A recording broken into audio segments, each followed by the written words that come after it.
Hello and welcome to J Hutch Talks Too Much. Tonight I have on my friend, my brother-in-law, several other names I could use, I'm sure.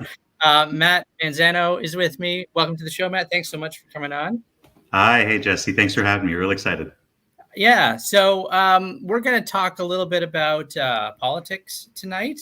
But as I was just saying to Matt a few minutes ago, Matt and I have we've known each other we haven't actually seen each other in person in over a year. It's been a while, yeah. It's been a while. Matt moved away, and we haven't seen each other in over a year. So in that respect, it's obviously worked out very well for you. But yeah. So I'm excited to have this chat tonight. But as we were just saying, we've known each other for quite a while, and I don't think in all that time, I don't believe we've ever had a conversation about politics. So I was pleasantly surprised when I heard that you wanted to come on and talk about it. So I guess what I want to start off asking is really how long have you been interested in politics? How did you get interested in it? You know, where do you sort of see yourself standing in the whole political spectrum? What's your deal? What's your story? Yeah, I guess I really first got interested in politics early in elementary school when we started talking about learning about the different political parties and who leaders were. I think I remember that might have been around the time that the second Quebec referendum was happening. Mm-hmm. And I think that might have been the first real major political event I can remember in my lifetime. Yeah. And I just remember being really fascinated about the buildup around it and the coverage and just the seriousness of something like that, but also the excitement and anticipation of, seeing both sides and just waiting to see the final result. I'd never experienced anything like that before. So I think politically that was the first major event that I can really remember. And then the next one being really the 2000 US presidential election. I think that was the first one that I had started following really from start to finish. And it was, I think, yet another really big defining moment for me as far as political interest and just the way that the sport of politics, I guess you could say, or election coverage. So that's those two things have been really big for me. And I think as far as just politically, I've not been too active. I mean, the most active I've got in terms of politics was it must have been 2 or 3 election cycles ago where I helped a friend campaign for their local candidate, and I was in the office and doing a little bit of canvassing. Oh, cool. And that was a really interesting experience, to actually be in the office and seeing all the different volunteers working the phone lines, knocking on doors, really getting in with the candidate and getting out there and meeting people. Just to kind of see the political process from that side was also really exciting for me. That's awesome. I do like how your two kind of defining political moments were these extraordinarily, your conception of politics must be it's always a dead heat, because the Quebec referendum, which I remember very clearly as well, I remember the prime minister at the time, who was Jean Chrétien, coming on television the night that vote took place. I guess it was a few hours before they were meant to vote. It struck me as he's cutting it very close. That's all I remember thinking at the time. It's like he's really leaving this very much to the last minute. And he goes on to TV to basically plead with the people of Quebec to not vote in favor of separation. But that it wasn't an election, it was a referendum. But that referendum was practically as close to 50-50 as you could get at the time, right? Right, absolutely, yeah. It was really close. And then the 2000 U.S. election between George W. Bush and Al Gore was also extremely close. In fact, it didn't end that night, right? That was one of those that went on for weeks because the whole hanging Chad situation. And it went all the way to the Supreme Court and all the recounts. Yeah. So those are very tense political experiences that you had when you were sort of first becoming politically conscious, I guess. Yeah, I'd say so. I mean, and I think there's always an element of excitement to politics for me in terms of just the possibilities of what could happen, all the analysis that goes into it, whose platform is going to do well in what area of the country. Did you hear what this person did on such and such day? You know, just all the ups and downs of it is, I think, what's the most intriguing part of the process for me. Yeah. Yeah. The other thing too, sorry, I won't dwell on the 2000 American election, but the other thing too, because that was a big moment for me too. Actually, one of the things that I remember best about that election, I was in my, I guess, second year of university at that time. Let me just figure this out here. Hold on a second. Yeah, I think I was I'm just trying to do the math here on this. I must have been in my second year of university.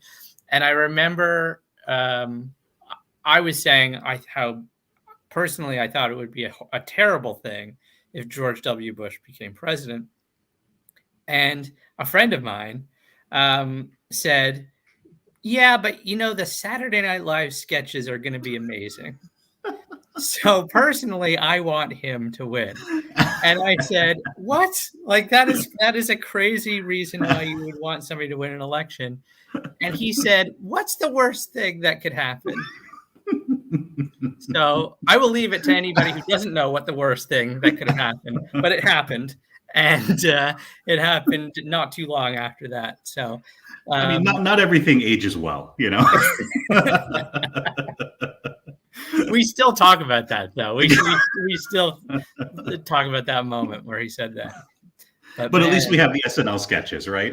He was right. The SNL sketches were great. Will Ferrell was fantastic. Yeah. But yeah, so but that was a huge election, and also at the time, the fact that it was so close was very unusual. Like, I don't think there had been an election that close that I could recall, anyways, during my lifetime. And then after that, there have been a bunch of close ones. Like, the next one in the States was close. The Bush-Kerry one, the two Trump elections were close. The Obama ones weren't so close, but the other ones were pretty close. So it kind of kicked off this period, which has been fairly consistent ever since, of these close elections. Which I feel like goes to show that it's like the divisions are very clear, you know, and it's just a matter of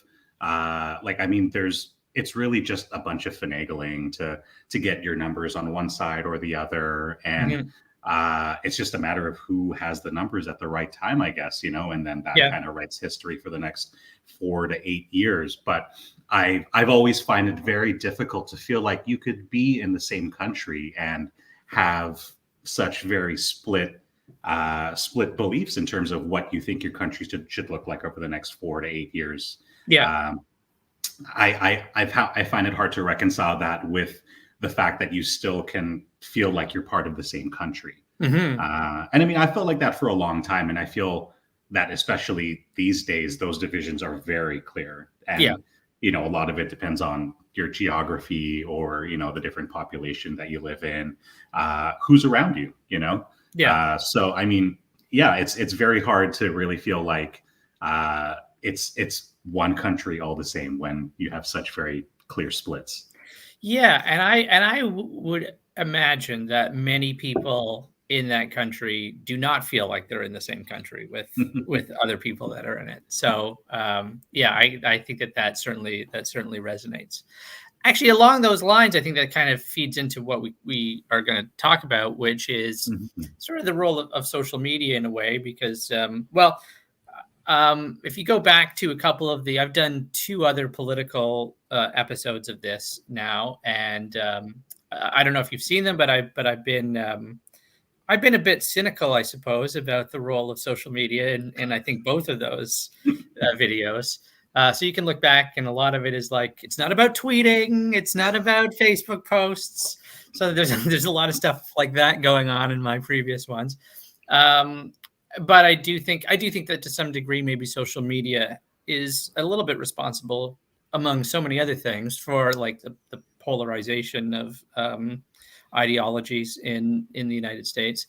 But maybe our way into this, because we both looked at this article by Freddie DeBoer called "I'm Still Mm-hmm. Here," which is about a couple of things. It's about where DeBoer sees the contemporary left movement today, but he also talks a lot about how about social media, and he might be even more cynical about social media than I am, actually.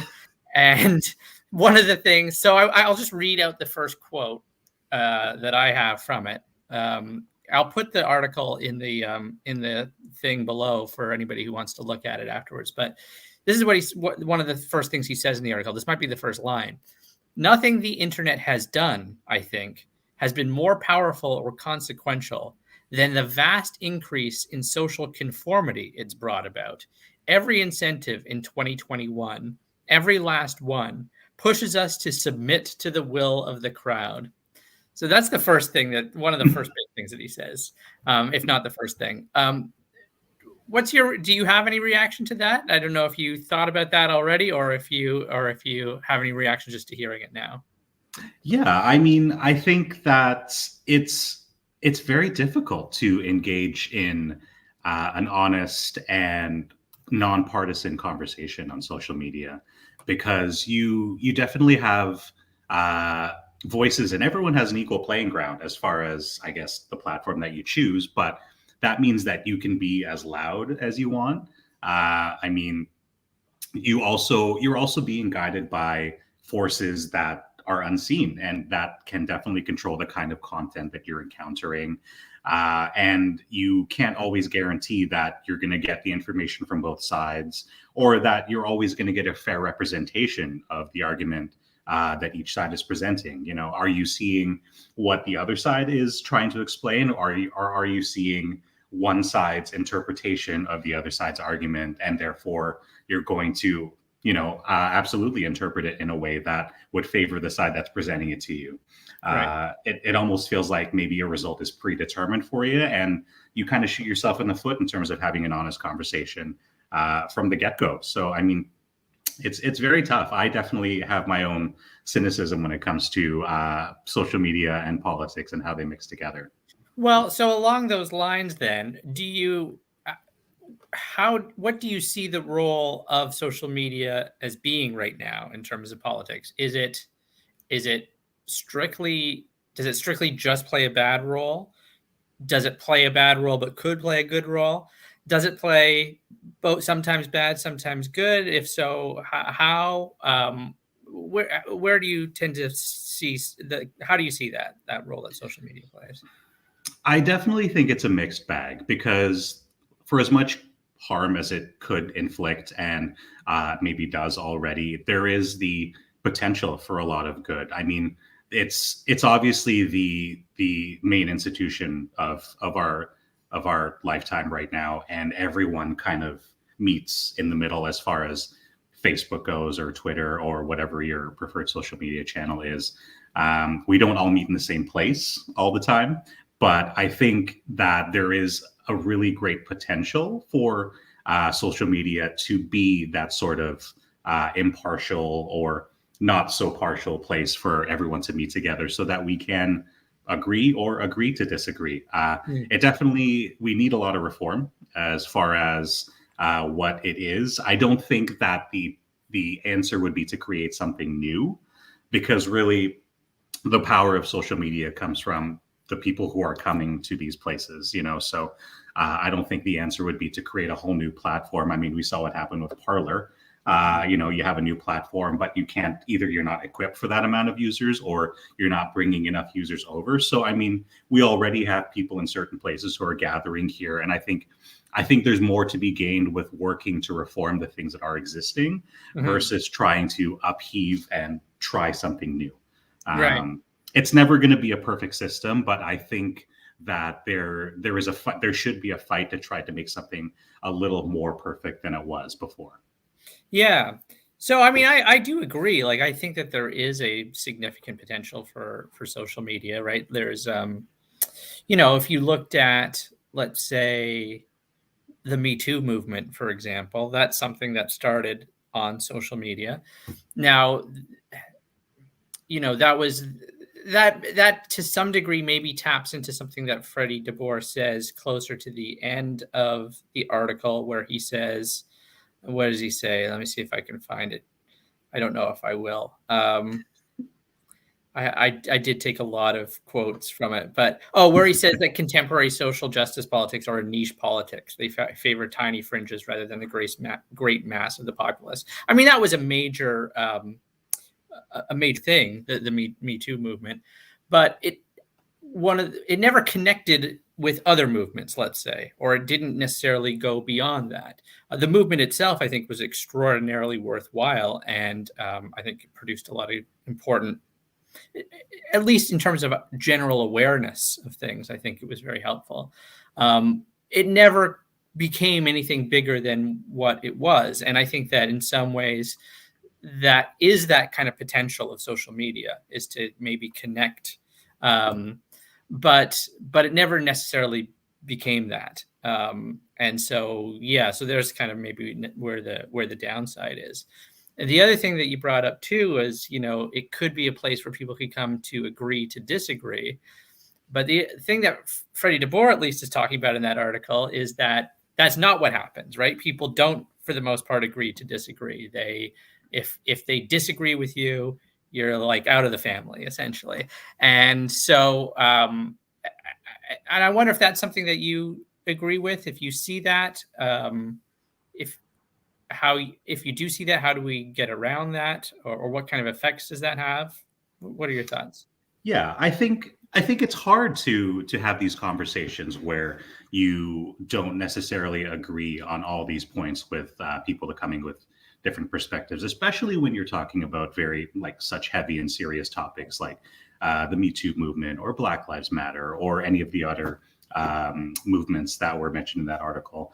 But I think it's also it's a necessary part of the conversation and of the movement, because if you don't allow for differing opinions, if you don't allow for that headbutting or that combating, then there's no real growth. It really feels like, you don't get to defend your own positions. You don't get to learn and add little tidbits from other places that you learn from. It almost feels like the movement is the movement, and it is the movement and will always be the movement. Right. And if you're not with it 100%, then there's no room for you. Yeah. It really feels like you have to commit fully to the cause, and if you don't fully commit to the cause, you're completely against it. Right. Which is a very difficult place, and it's a place I find myself a lot of times when it comes to a lot of the issues we face today.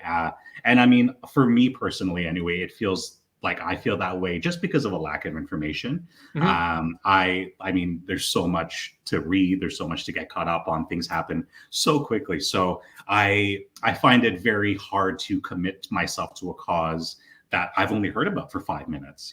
Right. I would love to know more about it. I'd love to see what parts of it I agree with, what parts of it I don't agree with.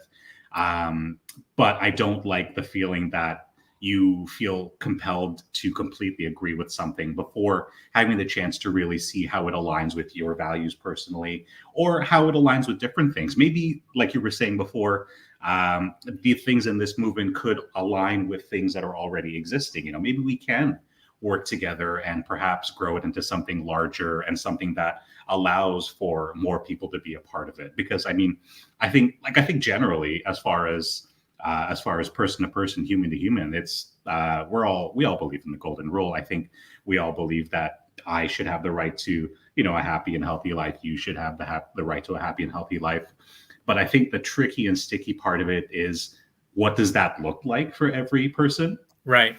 We all have our own definition of what that looks like. Yeah. And I think that's really where the divisions start to happen. And if we can't have those conversations to find out how we're the same and how we're different, then we're forever going to be, either butting heads or passing each other in the night. Yeah. I think the art of being okay with disagreeing with someone has definitely, it's become not so popular these days. Yeah. But I mean, and also a shout out to your episode 0. The unpopular is very, very important. Right.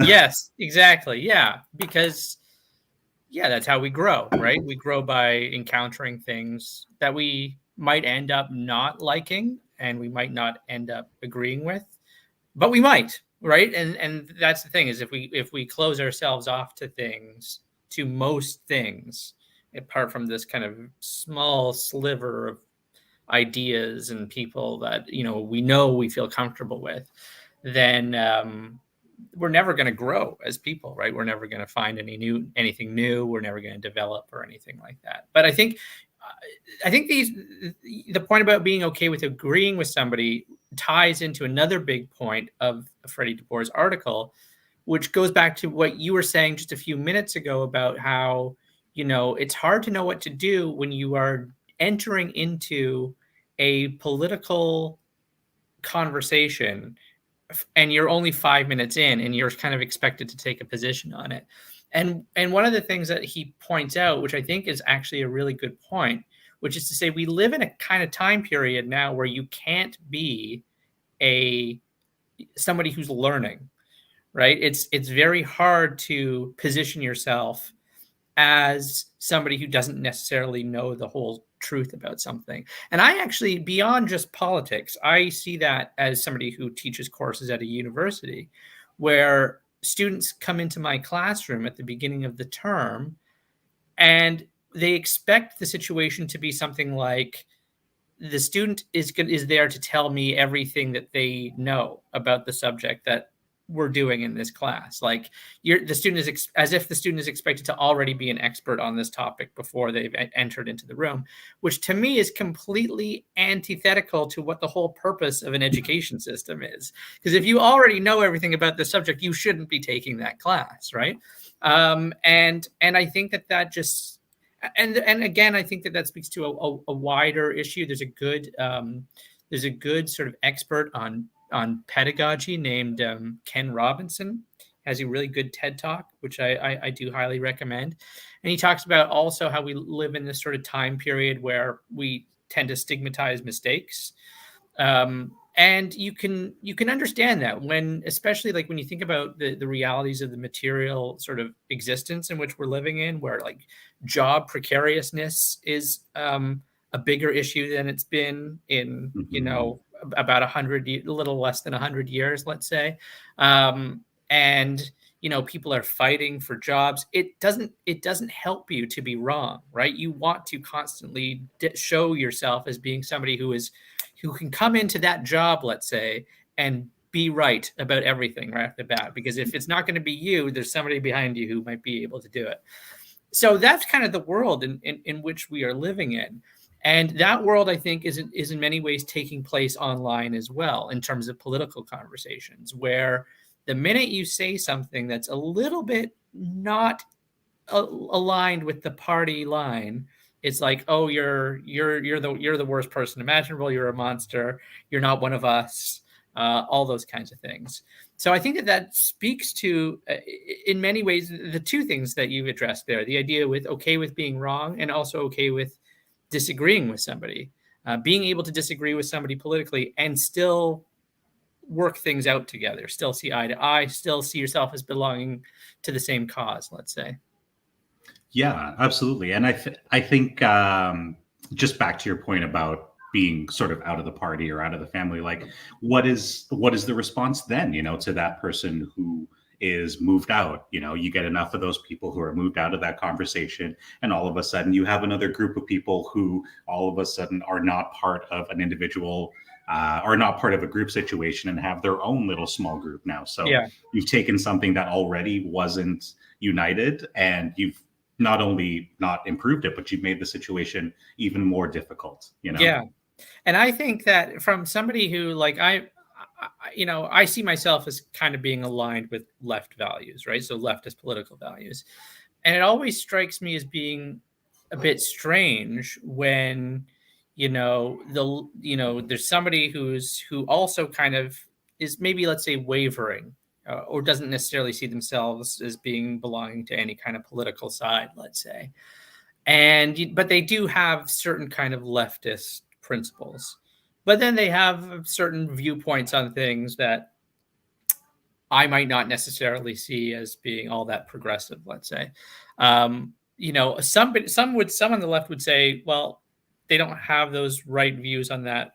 We can't do business with them. We can't deal with them. They're out. Now, it seems to me that if they were wavering between right and left and they didn't know where to go, that the right is going to only be too happy to welcome that person into their fold with open arms. So just from a very practical point of view, it strikes me as being not a particularly good way of dealing with things. So yeah, okay, this person has a different point of view on certain issues. Maybe if we are really right on our point of view about those things, we can convince them without telling them they're a monster or they're an awful person. Or maybe we won't, but still necessarily it's good to have that person with some of those views as part of our group. I don't know. That strikes me as the most practical way of engaging with it. I think so, and I definitely agree with that, because definitely, people we're complex human beings. We can think multiple thoughts and feel different ways about different things. It's impossible to feel 100% left on everything or 100% right on everything. Yeah. So there is always going to be a little bit of room in the middle, and I think for one side to feel like there's this, like, you agree with a lot of the things they're saying, and maybe they're a great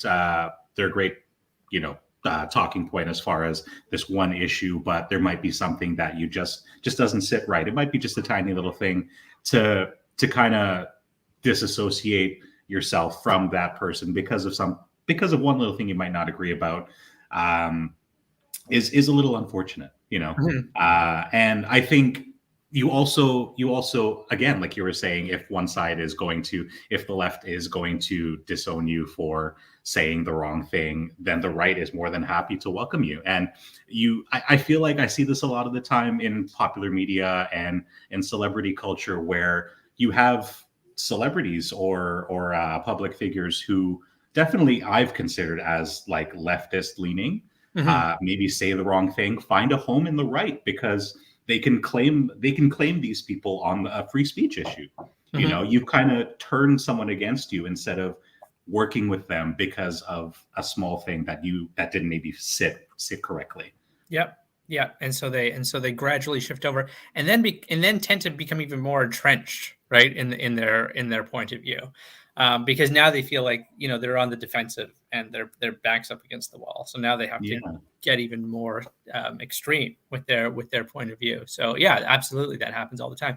But and in many ways, like, I do feel like that is a kind of consequence. I was trying to think of a metaphor today to work this through. I teach English, so I always think about it. In terms of like excommunicating somebody from the club because they don't hold quite the same point of view as you, it strikes me as being kind of like, when you're a kid, let's say. I don't know if this applies to. This doesn't really apply to me, but and may not apply to you. But I feel like this is kind of how some people could act.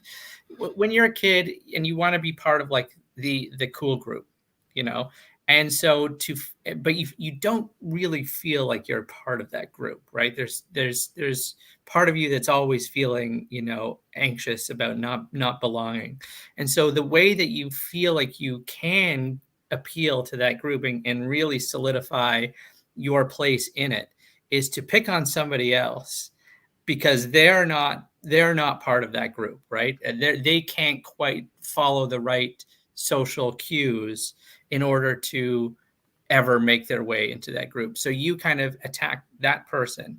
But really, you attacking that person is just a manifestation of your own anxiety about your own inabilities to fit in with that particular group. So, but that strikes me as like kind of feeding into exactly what Freddie DeBoer is talking about, where it is like if if it's a problem to be a novice, or if it's a problem to be a little bit ignorant on something, or to not be right all the time, and you're constantly worried that you are going to be found out as being the person who's not right all the time, which is everybody. If you're that person, then it's kind of your instinct is going to be to point out somebody else who is didn't get this thing right. Therefore, look at me. I've got all these great credentials as being part of this group because I can point out that person is wrong.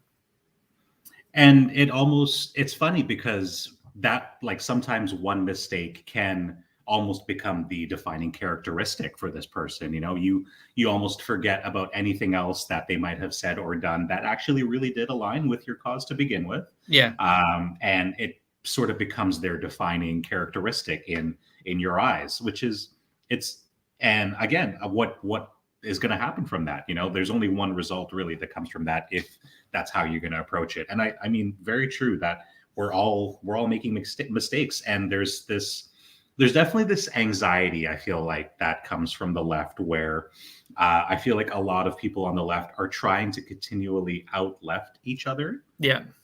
And it really, instead of feeling as a united left, it feels like there are separate splintered groups on the left trying to go further and further, and really, again, instead of working together and finding out what the commonality is between all of the different causes and beliefs, it's a competition not only against the right, but against your own allies at one point.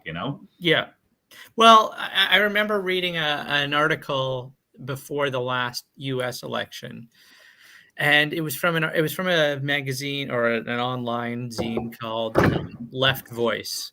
And I think it's Left Voice. Forgive me if that's wrong, but I think that it's Left Voice. Actually, let me see if I can find it here, just so that I know that I'm being honest about this. So what happened was that oh yeah, here it is. Just a sec. I'm gonna put it up for you. So what happened is before the election, Noam Chomsky, who again has been maybe mentioned in every single video that I've done so far, is somebody who I really respect a lot in terms of his politics. I mean, Chomsky is, self-proclaimed anarchist. He's a socialist, communist, whatever you want to call him. He's one of those things. But before the election, the U.S. election, he said that he thought that you need to vote against Donald Trump, and that means you have to vote for Joe Biden. And Chomsky certainly has no love for Joe Biden, but he thought that if, for the betterment of everybody, that in that particular case you should vote for him. Now, whether you agree with him or not, I think that what's ridiculous is that Left Voice, and here I'm going to share it, had this to say, which is to say that Noam Chomsky is a liberal, right? And meaning he's just this centrist. He's not really a committed person to leftist values. And it's the most ridiculous thing ever, right? And this is a zine called Left Voice saying it. But the thought that went through my head at the time is, if you're not even going to accept Noam Chomsky into your group, then you're hopeless. You're never going to go. You're never going to amount to anything, right? And I just don't I just cannot fathom this, because you're absolutely right. This is a case of the left trying to out-left each other, where Chomsky now, who is maybe the most important figure in terms of leftist politics since the 1960s, is being denounced by other lefties as not being left enough. And it's like, it's ridiculous. But I think that speaks to exactly what you're saying. If there's any place where there shouldn't be competition, just in terms of the general ideology at work, it should be amongst the left, right? They should not be in competition with one another as to who is leftier than the other ones. I don't know. I didn't plan to show that, but it just reminded me of that, because I remember being super frustrated by that when that happened. And again, I mean, it's it completely disregards anything else that Noam Chomsky may have represented or stood for or continues to stand for. Because if you look at it, I mean, in the social media generation, you can boil things down.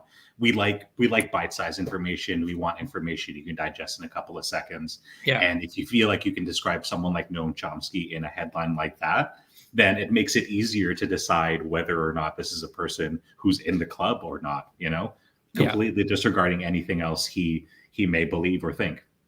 Well, and it's obviously a very clickbaity title. Like if you see that coming up in Facebook or on Twitter or whatever, Noam Chomsky's a liberal, and you consider yourself to be a leftist, you're like, what's going on here?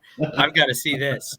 And it does. It's not only you're absolutely right. Like not only does the title kind of reflect that, but also the analysis of Chomsky in that moment demonstrates that, because it undermines it doesn't even take into account the complexity of what he's saying, because he's not saying you should vote for Joe Biden because I really agree with Joe Biden's principles or his policies or whatever, because he doesn't. There's other factors at work there, and I guess when you're so sort of myopic in your politics, you're not even gonna pay attention to those complexities. So there's no room for layered and complex arguments. Things like everyone that is using Facebook, like Facebook now is a source of news. People will get their daily news, and I'm guilty of it sometimes, of keeping up with current events through social media channels. And sometimes you get the headline and that's all you get. Sometimes you get the headline in the comment section, and then rarely you get the article. So I mean, as far as what information is actually there, how much of it are you actually getting, how much of it is actually true? And I mean, to go back to that Noam Chomsky headline, I feel like that's an article that's not even necessarily written for the right. That's written for the left to move Chomsky out, so I mean, the right, like someone who has a right-leaning perspective would look at that and be like, yeah, I guess, right. I kind of already maybe thought that. I thought that Chomsky was a liberal. I don't need to be told that Noam Chomsky is a liberal. Yeah, because for somebody on the right, the worst thing to be is a liberal, and so it's gonna be Chomsky that's part of that group. Yeah, absolutely. So I mean, it's really funny that the left is sometimes has a really talent for cannibalizing itself in a way, whereas I feel like the right doesn't suffer as much from that. No, there's definitely there are many loud voices, but I feel like the right does a better job of being generally united on a lot of different things, and I think that's an issue that the left is constantly plagued by. Yeah, well, and the words that I keep using in these political episodes is organizing and then mobilizing. That first you've got to organize people, a broad base of support, which you're not going to do if you're constantly excommunicating people. And once they are organized, then you have to mobilize them. And I think that certainly in the States, the right has been organized and mobilized in a way that the left hasn't. And I think that the Sanders movement came close to that. But I do think that, once again, because, there's a lot of echo chambers going around, and a lot of those Sanders supporters, and I was somebody who liked Bernie Sanders a lot, but a lot of them were talking to each other and saying, this is it, this is going to happen, this is a sure thing, I've never seen anything like this before, and we're just shocked when it didn't work out. But I think that the actual numbers on the ground, while very significant for somebody who had the platform that Sanders did, and really unique in terms of American politics, was still not the numbers that I think that they thought it was going to be. Yeah, this point connects to something that I found very interesting about the DeBoer article, where he was making a point about how things need to happen gradually. Yeah. And you can't skip steps by starting a movement, starting a hashtag, and then immediately expecting change. There has to be that organizing. There has to be a simmering. You have to be able to go out there and change the public opinion. And then once you have that mass support, then you can enact real change. Yeah. It's I think the left, especially recently, has done a great job of organizing and really leveraging social media and harnessing them to support really important movements. But I think where it kind of fizzles out is that next step, in terms of trying to really build the support and change the minds of people on the ground, and have a united front instead of really just jumping to the next big thing. Yeah. Like it's difficult, and I think that definitely is one huge thing that stood out to me in the article for sure. Yeah, well, along those lines, and this I did want to share, and this has been, I mean, I'm far from the first person to share this information, so forgive me if this is like just old news now. But this is, and I tend to like to talk about Canadian stuff on here a lot, but it's been a bit US heavy tonight, and this is just going to continue on with that trend. So I apologize for that. It is from the BBC, so it's not quite an American news story, but it's about American news. So these were the results from the U.S. Election. Maybe you had seen this before, but the thing that I really kind of, I think, was surprising for a lot of people was where sort of the support was and where it wasn't, or where it increased and where it fell. So between 2016 and 2020. Trump slightly lost support only amongst one category that's listed here in this group, and that was with white men. He gained support amongst everybody else in this category, and I know that there are people who can't see this, so I'll read it.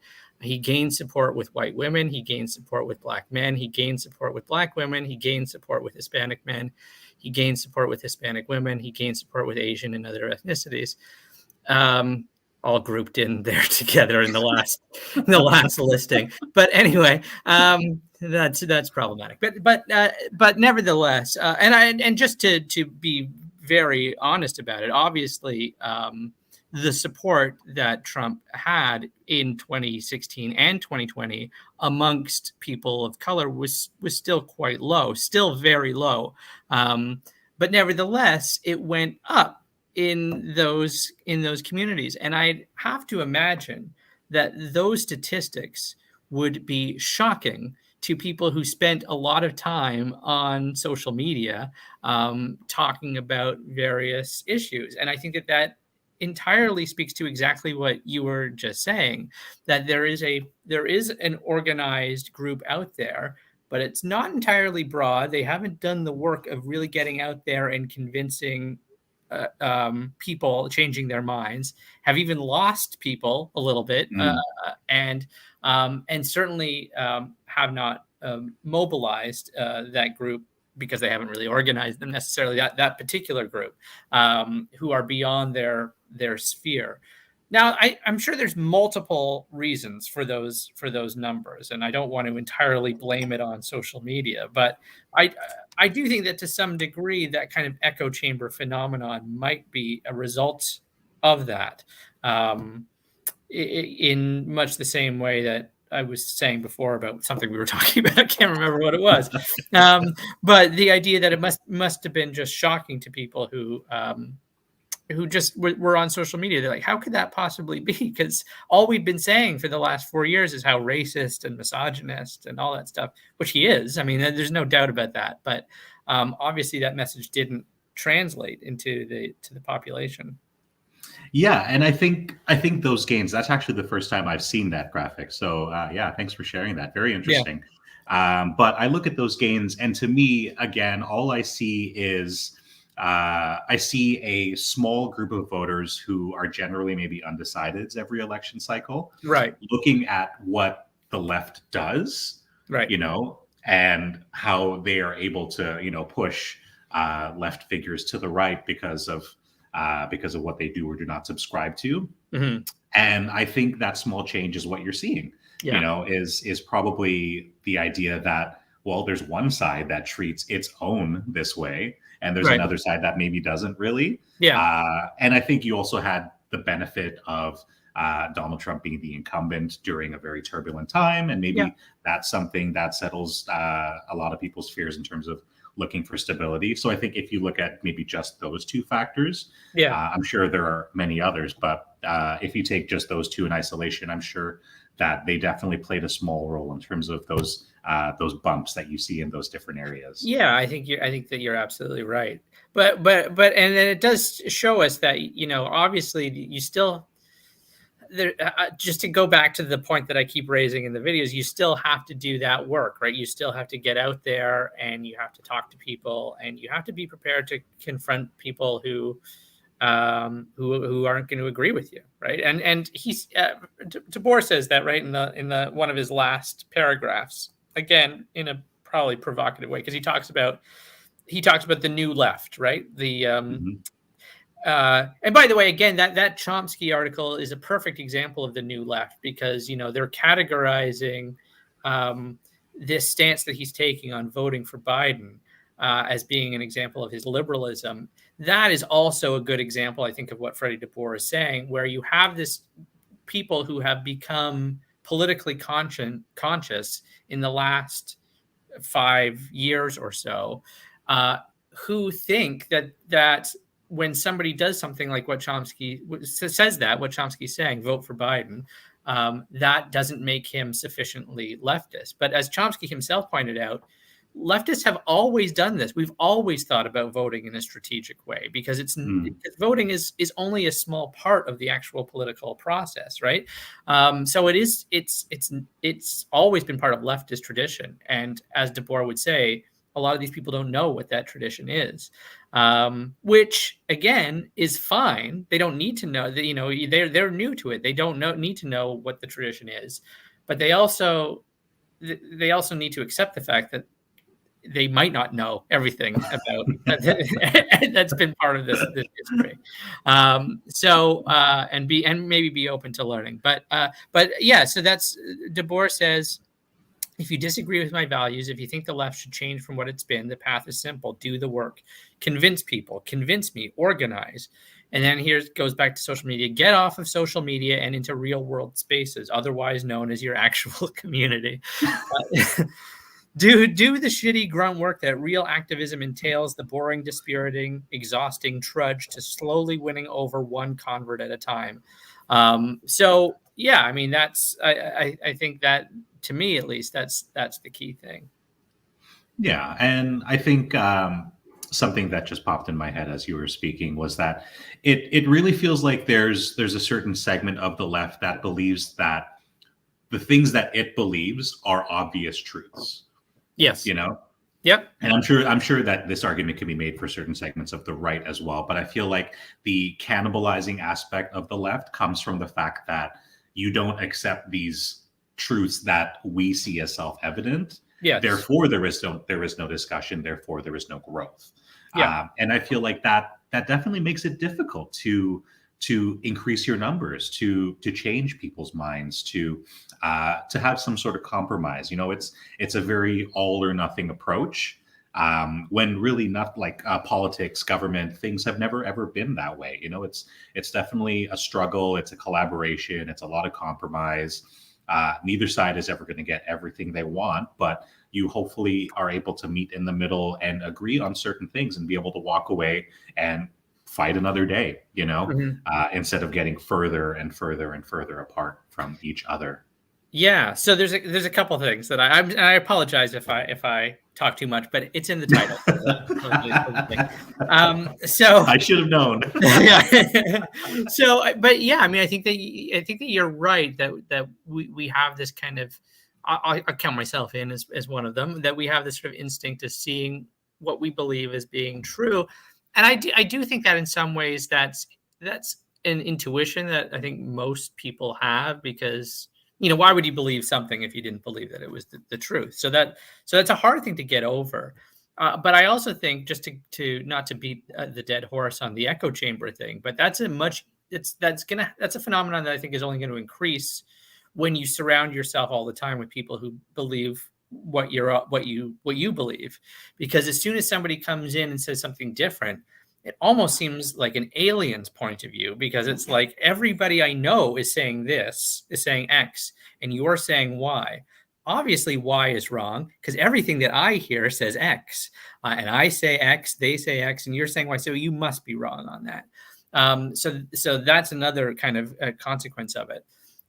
But also to your point, I think it is a lot more practical to not think that way, because I don't know about you, but when I have engaged with people in a debate about politics, what I have found is that if I begin from a place of, I might not be right about this, or, I don't know everything there is to know about this, and I'm open, I want to hear what you have to say about it, I tend to find that the other person in that conversation will be more open to thinking that way as well, because then they know it's not like a wrestling match where it's just about you showing each other how much you know about one subject, but it is more about a kind of a learning experience. And I do it because it's rhetorically a good idea, but also because it's just honest, because I don't know everything there is to know about this subject, and I'm not entirely 100% confident about everything that I believe in. So it's helpful rhetorically in an argument, but it's also just honest. And I think that's generally speaking probably the thing that's absent on the left a lot, not exclusively, but a lot. And I think it's the thing that could really help them grow beyond their borders. Yeah, absolutely. And I mean, to the point that DeBoer was making about being in real life spaces and communities versus online spaces, it's true, because I mean, you're not always the one who gets to choose what information you're surrounded by. I mean, a lot of these things are sort of nudged to make you feel like you have a sense of reality around you, when really it's just all kind of built around what you already all lean into. And it can really create a false sense of reality that everybody does believe this, and whoever doesn't is a minority. And because you're the majority, you can treat the minority this way. Yes. Instead of bringing them in, or having an open dialogue. Yeah. So when there's definitely a disassociation when you try to take that idea and feeling of how you feel in an online space and you transplant it onto reality, and you see that it's not actually that way, and instead of, I feel like there's a natural tendency to dig in deeper to where you are at, instead of trying to find where the disconnect is, and realizing that maybe the online reflection and the discussions you're having there don't actually emulate the real life perspectives that are happening around you. Yeah. Because, I mean, I don't know if this has happened to you, but I've been in plenty of conversations with people in real life. Like, I get into an actual real life situation where I don't have the luxury of like looking things up quickly. And like, oh, I'll show them. Hang on a second. Let me see what this person has said. and then I'll just give them a little Chomsky and pretend that that's me. Right, the smackdown. Yeah, exactly. So I don't have that luxury when I'm actually in person with somebody. And you feel super confident, and then they say something. It's like, oh, I never actually expected that kind of response. But I think that those things are super healthy. Like, they can actually really help you, because it could either do one of two things.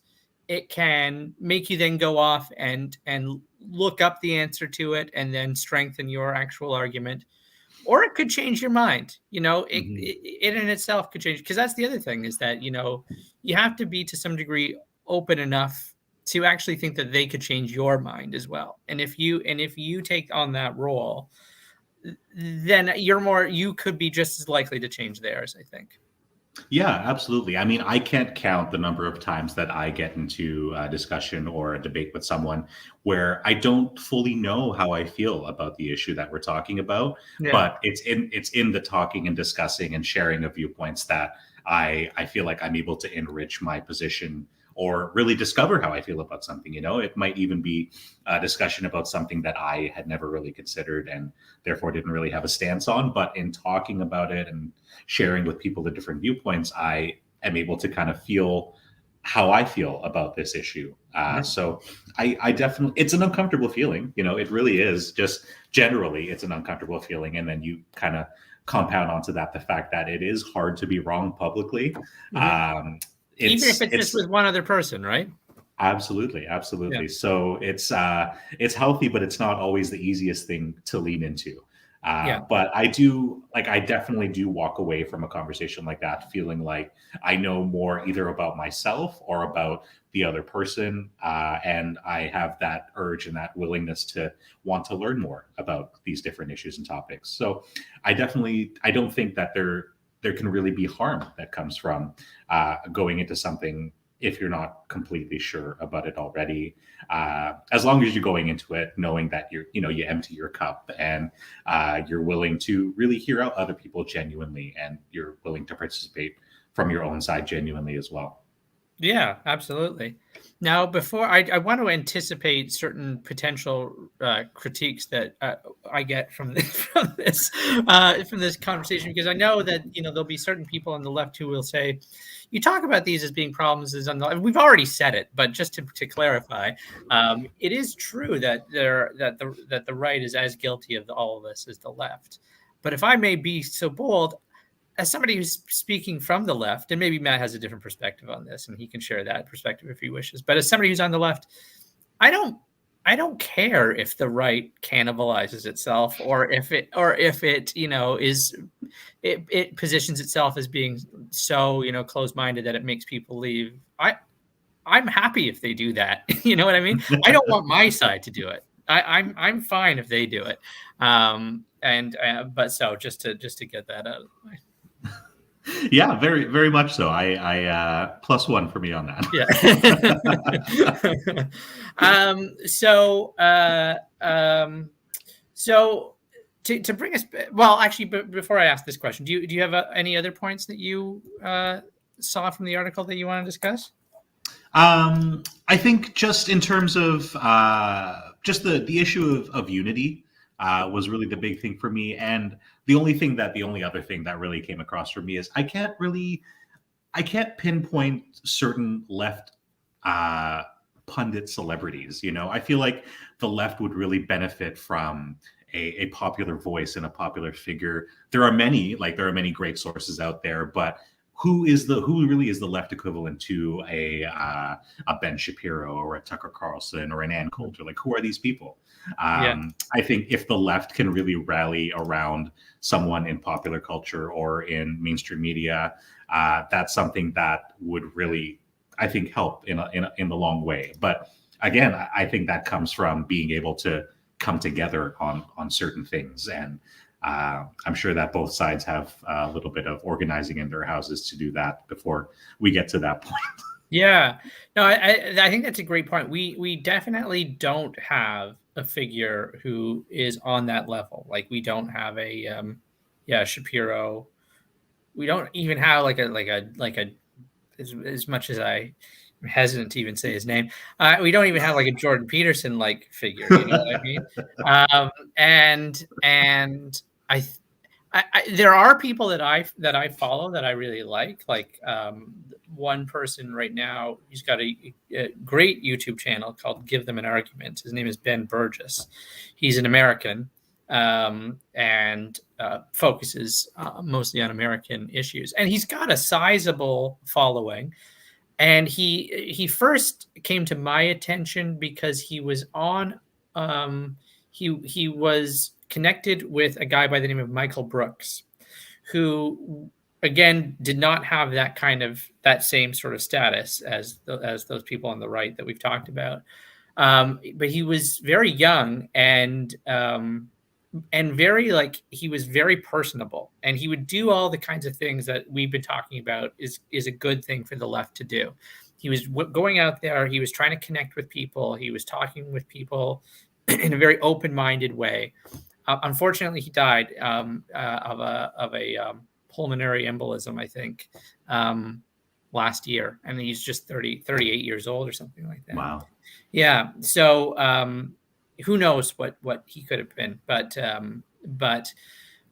the other thing is, and I think that you kind of alluded to this closer to the beginning of our discussion, where a lot of these outlets, YouTube, Twitter, Facebook, are much more geared towards, the kind of incendiary points of view that you see on the right.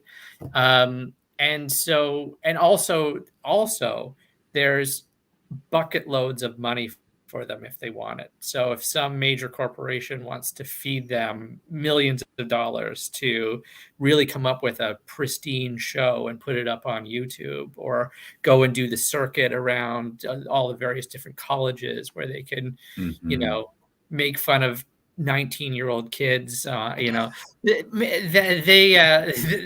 can do that, right? They can afford to do that. The left doesn't have that kind of same institutional support. So you're absolutely right. We don't have those figures, and I think it is possible to have them. I think it's possible for them to break through. It's harder though. So I don't know. I hope that it happens, but you're right. It is something that we're definitely lacking. I hope so too. Yeah, but I didn't mean to go negative on us there. But I mean, that's a good thing to be aware of, right? That there are, in terms of the system in which we live, the institution is set up from the get-go against those points. So you have a big hill to climb in order to break through.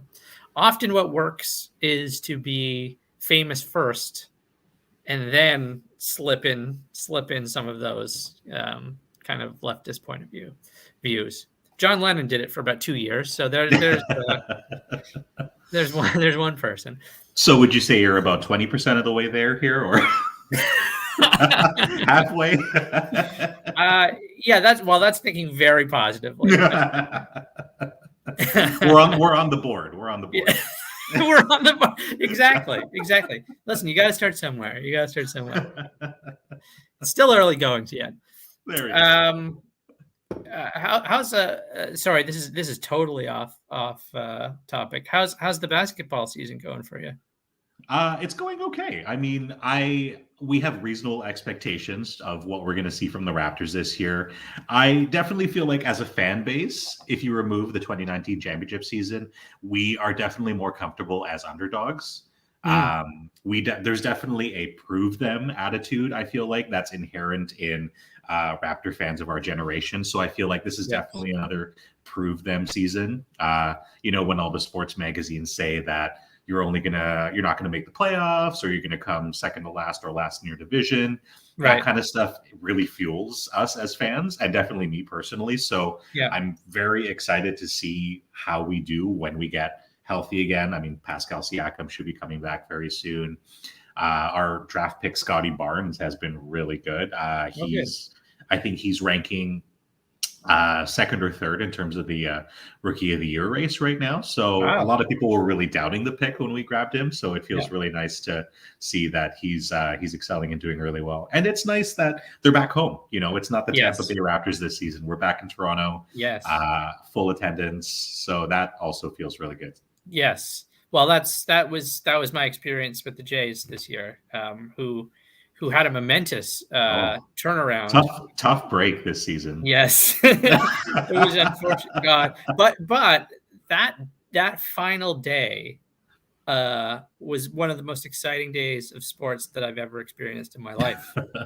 I mean, I've never seen anything like that, where even after the Jays game ends, they're still like, it's not over. Like, this is still, you still have to wait.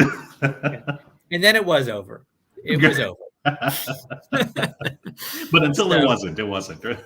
Yeah. And then the Braves won. Of all teams. But putting that aside, because that's even sadder than the left not having institutional support. One thing at a time, I guess. Hey? Exactly. Yeah, I was going to ask. So I have my own issues with the social media that I've talked about. There's, just to once again read the same Freddie DeBoer quote that I read a few minutes ago. Convince people, organize, get off of social media and into real world spaces. Um, but but we started off this discussion by saying potentially there is hope for social media. So between these two worlds of social media can do good and get off of social media and into the real world, what can we do? Is there anything you think? What do you think would be ideal in terms of what we should do in order to make social media a productive political space? I think one of the huge benefits of social media is its ability to gather people in real life. I mean, it makes it a very convenient and easy way to help organize so that you can have the discussions you're having online in real life and move them off of that platform into the real spaces. So I think it's a nice means to an end. I think Right. definitely, instead of social media being the actual end, it's a tool we can use to get to where we ought to be and have those real discussions. I think that's something that can be done easily now, and I think is happening more and more now that restrictions are lifting, depending on where you're at or Yeah. how things are doing that way. Yeah. I think. And No, sorry. Yeah. Yeah. Go on. Go on. yeah, and then I think another big thing is it's gonna require a lot of work.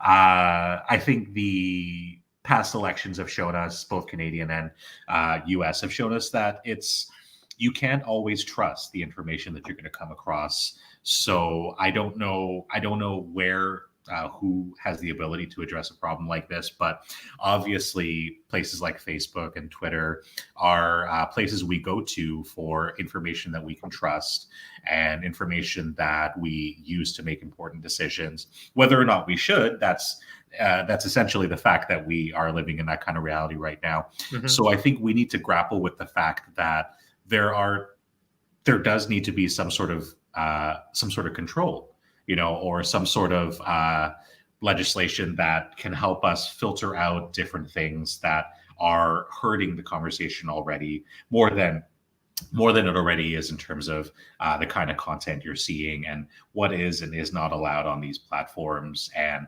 whether or not the information that's being shared is actually vetted. Can it be trusted? Because it's really a medium of picking up information super quickly. So if I'm going on Facebook for my political discourse and my information and who I'm going to vote for, I am going to look at it for a couple of minutes, and I feel like I definitely know everything I need to know. It's sort of that Dunning-Kruger effect of where you feel like you know everything and you really do have so much to cross, but don't realize it. So I think if there was a way to limit the amount of false claims, the amount of really trash that you come across, it would really go a long way. And like I was saying before, I don't think the answer is to create a new platform. I think there's greater potential to work with what's already existing and mold it into something that's a little bit more useful and a little bit better than it is right now. All right. Awesome. So one area where we might have to talk a little bit more, because I think there's one area of debate here, which is, because I would see myself as being I don't think anybody's a free speech absolutist, but I'm pretty close to being one. So I don't know if I'm as comfortable with let's say a kind of institutional response to misinformation. But I agree with you that there is a lot of misinformation and distorted information out there. And I think that it certainly needs to be something that's dealt with. But I think that's a conversation for another time. But I think but I think it would be an interesting conversation, certainly. Absolutely. But I also really agree with your point about the internet as a space for organizing offline, which is I think really that would be a great tool for social media, because it is a space where people gather together. And it is a space where you could say, hey, we're going to meet at this place, or we're going to do this. And yeah, I think it would be very ideal for that particular purpose. So yeah, I think it's a great idea. So with that in mind, maybe we'll wrap this up. But is there a you wanted to plug your the 100 days of code? Yeah. Yeah, sure. I've definitely spent the last couple of years picking up some programming skills through places like YouTube and other websites where it's really easy to learn to pick up these skills, and it's a great community. There's a hashtag called 100 Days of Code that you can follow on Twitter. And it is a challenge where you code or write some code or learn about programming every day for 100 days. And it's a great way, if you haven't done it before, to really start and find out if programming is something for you.